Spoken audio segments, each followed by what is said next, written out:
अगर होगा। साधारण भाषा में समझना चाहे आर्टिकल 30 को, तो अब दर्शकों को क्या नहीं, मैं तो उसमें उसमें साधारण भाषा में मैं आपको यही बोल दूंगा कि जैसे आर्टिकल 30 जब आया तो उसमें एक बेसिक एक लाइन में अगर बोलना हो, जैसे कि मदरसा है उनको मुस्लिम्स गवर्न कर रहे हैं, या क्रिश्चियंस का कॉन्वेंट स्कूल है उनको क्रिश्चियंस ही गवर्न कर रहे हैं, वैसे ही हमें नहीं वो विशेष रूप में एक वो राइट्स थे, ताकि हम भी अपने फ्लरिश अच्छे तरीके अपनी प्रीचिंग करते वो करते।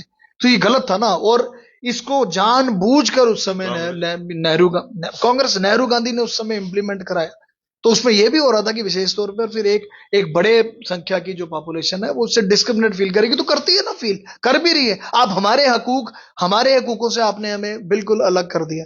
मतलब आज मतलब हमारे ही हकूक हमारे हक हमें नहीं मिल रहे। आज देखिए ये ना, बात अब उजागर, कितने बड़े मंदिर चल रहे हैं, कितने बड़े एजुकेशन इंस्टीट्यूशंस चल रही हैं, जो भी आप बोलो, हमारा गुरुकुल की बात करें या वो करें, विशेष तौर पे हमें वैसे राइट नहीं है जैसे आर्टिकल 30 के तहत आप दूसरे समुदायों के कम्युनिटी के लोगों को राइट देते हैं। तो सबके लिए बराबर होना चाहिए। 70 साल तक ये आवाज कांग्रेस ने क्यों नहीं उठाई? करवाया ही उन्होंने। देखिए देश का माहौल, देखिए किस कदर हम किस दौर से गुजर रहे हैं।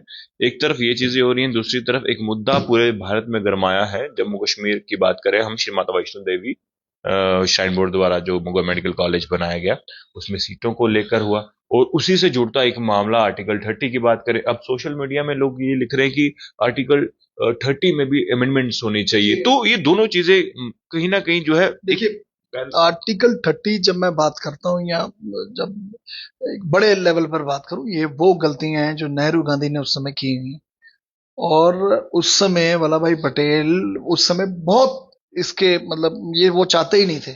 मतलब आपने जो आपकी मेजॉरिटी जो पॉपुलेशन थी, जो आपने आपने उसके साथ टोटल डिस्क्रिमिनेशन, फिर उनकी मृत्यु के बाद फिर इन्होंने लागू भी कर दिया।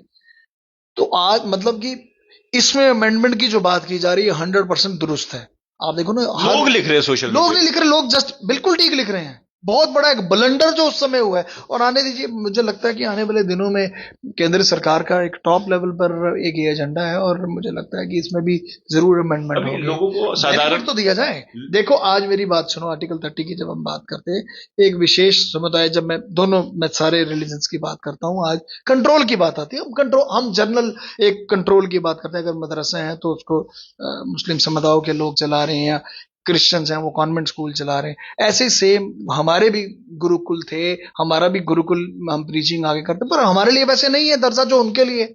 उनकी चीजें उन्हीं पे यूज होती हैं, हमारा जब आती है सरकार बीच में आ जाती है, ये गवर्नमेंट इसको गवर्न करेगी भाई। मतलब है तो एक डिस्क्रिमिनेशन ना बहुत बड़े लेवल की। आर्टिकल 30 में ये अमेंडमेंट जरूर होनी चाहिए। और जिस लेवल पर आर्टिकल 30 का आगे जाकर जो हम सुन रहे हैं, जो आगे चेंज होगी, मुझे पूरा विश्वास है कि सही माने पर जो आज से 70-75 साल पहले जो गलतियां हो चुकी हैं, आज उसको सुधारने का समय। और पूरा विश्वास है कि मोदी जी के नेतृत्व में इसमें भी बदलाव अगर होगा। साधारण भाषा में समझना चाहे आर्टिकल 30 को, तो अब दर्शकों को क्या? नहीं, मैं तो उसमें साधारण भाषा में मैं आपको यही बोल दूंगा कि जैसे आर्टिकल 30 जब आया तो उसमें एक बेसिक एक लाइन में अगर बोलना हो, जैसे कि मदरसा है उनको मुस्लिम्स गवर्न कर रहे हैं, या क्रिश्चियंस का कॉन्वेंट स्कूल है उनको क्रिश्चियंस ही गवर्न कर रहे हैं, वैसे ही हमें नहीं वो विशेष रूप में एक वो राइट्स थे, ताकि हम भी अपने फ्लरिश अच्छे तरीके अपनी प्रीचिंग करते वो करते। तो ये गलत था ना। और इसको जानबूझकर उस समय कांग्रेस नेहरू गांधी ने उस समय इंप्लीमेंट कराया। तो उसमें यह भी हो रहा था कि विशेष तौर पर फिर एक बड़े संख्या की जो पॉपुलेशन है वो उससे डिस्क्रिमिनेट फील करेगी, तो करती है ना, फील कर भी रही है। आप हमारे हकूकों से आपने हमें बिल्कुल अलग कर दिया। मतलब आज मतलब हमारे ही हकूक हमारे हक हमें नहीं मिल रहे। आज देखिए ये ना, बात अब उजागर, कितने बड़े मंदिर चल रहे हैं, कितने बड़े एजुकेशन इंस्टीट्यूशंस चल रही हैं, जो भी आप बोलो, हमारा गुरुकुल की बात करें या वो करें, विशेष तौर पे हमें वैसे राइट नहीं है जैसे आर्टिकल 30 के तहत आप दूसरे समुदायों के कम्युनिटी के लोगों को राइट देते हैं। तो सबके लिए बराबर होना चाहिए। 70 साल तक ये आवाज कांग्रेस ने क्यों नहीं उठाई? करवाया ही उन्होंने। आप समझ नहीं रहे, सरदार वल्लभ भाई पटेल जी इसको अपोज करते थे। ये तो उनकी मृत्यु के बाद पंडित जवाहरलाल नेहरू ने इंप्लीमेंट करवा दिया। वो अपीसमेंट पॉलिसी थी ना इनकी, तो वो सामने रही। तो तभी तो बोला कि नेहरू ब्लंडर्स की जब बात करो, ये एक बहुत बड़ा ब्लंडर था। तो आज सब जागरूक हो रहे हैं और उम्मीद करता हूं कि आगे जाकर उसमें भी अमेंडमेंट होगी। अभी गौरव जी, तभी ये सोशल मीडिया में लोग लिख रहे हैं, क्योंकि जो श्री माता वैष्णो देवी श्राइन बोर्ड द्वारा मेडिकल कॉलेज में जो सीटें सामने आई, जब से ये मुद्दा सामने आया, तो तब से मैं आर्टिकल 30-30 जो है मैंने भी पढ़ा, तो मुझे भी आज बड़ी चर्चा चल रही है आर्टिकल 30 को लेकर, और मुझे लगता है कि विशेष तौर पर उस पर अमेंडमेंट होगी और एक बड़ा ऐतिहासिक पल होगा तमाम हिंदुओं के लिए खासकर, और हमारी पूरी कम्युनिटी के लिए। जब हकूक की बात आती है, जब हक की बात आती है, तो हमें क्यों वंचित रखा जाएगा। और जहां रही बात आपकी श्री माता वैष्णो देवी यूनिवर्सिटी की मेडिकल कॉलेज की सीटों का आना बहुत दुर्भाग्यपूर्ण है, और जिस तरीके वोपी के थ्रू फिर एडमिशंस का होना, और फिर उसके बाद 42 सीटें एक विशेष तौर पे एक समुदाय को जाना, उसके बाद हिंदुओं की सीटें, या फिर एक सिख सीट चलेगी और बाकी बची हुई हिंदुओं की तरफ आना जस्टिफाई करते हैं। मंदिर हमारा, आस्था हमारी, चढ़तन हमारी, मानने वाले हम,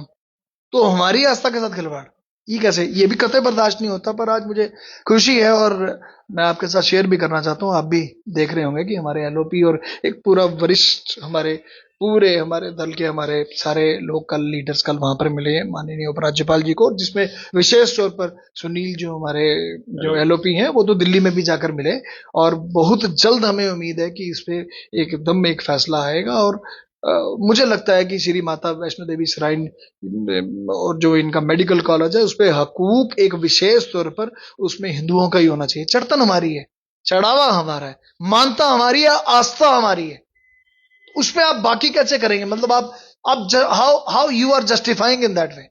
चढ़ाते हम, डोनेशन हमारी, आस्था हमारी, श्रद्धा हमारी, तो जब आगे जब उसको एजुकेशन स्प्रेड की जा रही है तो उसमें कैसे, मतलब this will not tolerate at any cost.